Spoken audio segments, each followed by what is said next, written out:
The man who prosecutors say hacked the Jaguars Jumbotron tonight is facing serious child pornography charges. Those images discovered during that hacking investigation. Federal prosecutors are charging 49-year-old Samuel Thompson with receiving and possessing child sex abuse images. Thompson, a convicted sex offender, is also accused of hacking the Jumbotrons he helped create. On your side, Troy Kless is live now with how this investigation has all played out. Troy?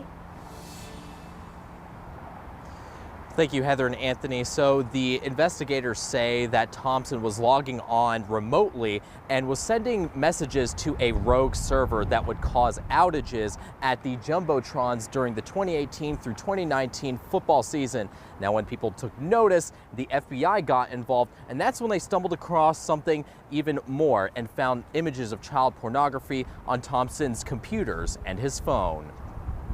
Sam Thompson sat down with First Coast News years ago to show us how he made the Jags' new Jumbotrons work. You know, you have a bigger board, but the technology doesn't exist. He was a subcontractor who worked from April 2017 to February 2018. He was let go. The following football season, the Jumbotron had problems. So that the fans in the stands aren't going, what just happened? The FBI looked into what happened. Their investigation revealed that Thompson would remotely access a rogue server to cause the giant screens to go out. The FBI found a lot more when searching Thompson's house last July. 2 computers and a phone with child sex abuse images. After that search was done, he went to the Philippines. He didn't report his trip before he left, a violation of the Sex Offender Registration and Notification Act. He was extradited back to the U.S. in January and was arrested.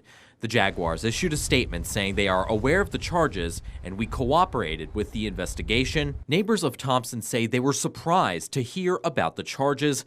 They said off camera he and his family were good neighbors. Thompson was a registered sex offender since 1998 when he was convicted of second-degree sodomy on a child in Alabama. When we knocked on the door of his last known address, no one answered. We'll have a little bit more details on this story tonight on First Coast News at 6 o'clock. But for now, we're live at TIAA Bank Field. Troy Kless, First Coast News, on your side.